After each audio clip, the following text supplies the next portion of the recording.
کتاب حیات سے زبور نمبر 7 الہی منصف سے درخواست شجایون از داؤد جو اس نے کوش بنیامینی کی باتوں کے سبب سے خداوند کے حضور گایا۔ اے خداوند میرے خدا، میں تیری پناہ لیتا ہوں، میرے سب ستانے والوں سے مجھے بچا اور مجھے چھڑا۔ ایسا نہ ہو کہ کوئی میری جان کو شیر کی طرح پکڑے اور اسے پھاڑ ڈالے اور کوئی چھڑانے والا نہ ہو۔ اے خداوند میرے خدا، اگر میں نے یہ کیا ہو، اگر میرے ہاتھوں سے بدی ہوئی ہو، اگر میں نے اپنے رفیق سے برائی کی ہو، بلکہ میں نے تو انہیں بچایا ہے جو ناحق میرے مخالف تھے، تو دشمن میری جان کا پیچھا کرے اور اسے آ پکڑے۔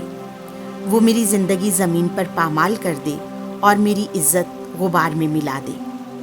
اے خداوند اپنے غضب میں اٹھ، مجھے تنگ کرنے والوں کے قہر کے مقابلہ میں تو قائم ہو، اور میرے لیے اس انصاف کے واسطے کھڑا ہو جا جس کا تو نے حکم دیا ہے۔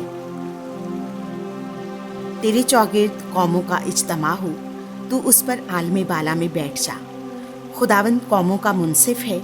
اے خداوند میری راستی کے مطابق اور اس بے گناہی کے مطابق جو مجھ میں ہے میری عدالت کر۔ شریروں کی بدی کا خاتمہ ہو جائے پر صادق کو قیام بخش دے، کیونکہ تو اے خدائے عادل قلبوں اور گردوں کو جانچتا ہے۔ خدا میرے لیے ایک سپر ہے، وہ راست دلوں کو بچاتا ہے۔ خدا عادل منصف ہے، بلکہ ایسا خدا جو ہر روز دھمکی دیتا ہے۔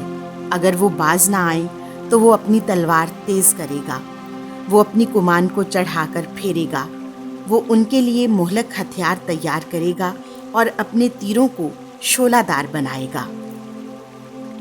دیکھو اسے بدی کے درد لگے ہیں، وہ شرارت سے باردار ہوا ہے اور اس سے نارسائی پیدا ہوتی ہے۔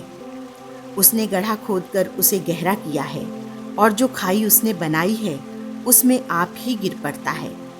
اس کی شرارت الٹی اسی کے سر پر آئے گی، اس کا ظلم اسی کی چاند پر اترے گا۔